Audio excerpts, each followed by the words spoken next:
We got the strip already in there to give us the tilt, so it has that nice look to it. We're gonna go ahead and put another piece on top of that. So now that that is done, we're gonna go ahead. It's a little small to chalk our first line. Typically, we would go ahead and chalk our first line. Since we can't do that, we're gonna go ahead and measure up 18 inches and mark that. And we're gonna come over to the other side. Same place, making sure you're nice and even. Now that we got that, we'll go ahead and line our first piece up.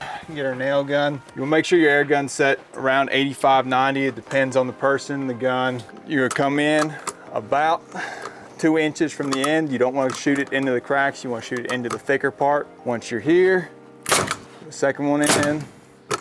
We'll put a third.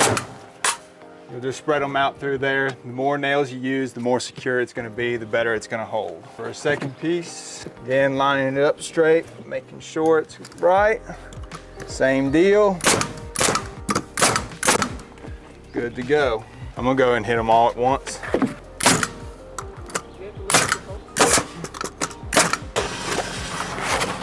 I'm just gonna measure, make sure I'm 2 inches. This is gonna be important to keeping water off and shedding water well. You just wanna have it about 2 inches down for your overlap. So I'm gonna be right about there.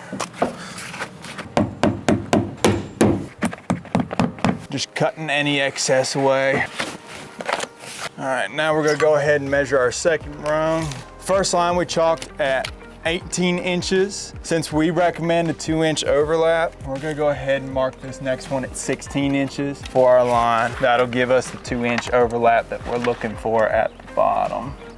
Line my next piece up, coming off the edge. Line the pieces up on the bottom because that's the part you're gonna see. The top, if it's a little bit long, you can make that work because nobody's gonna see that part.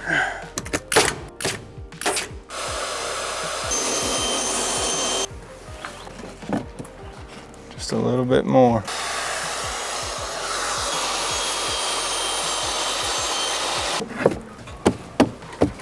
That's a fit. There we go. We'll go ahead and hit the bottom.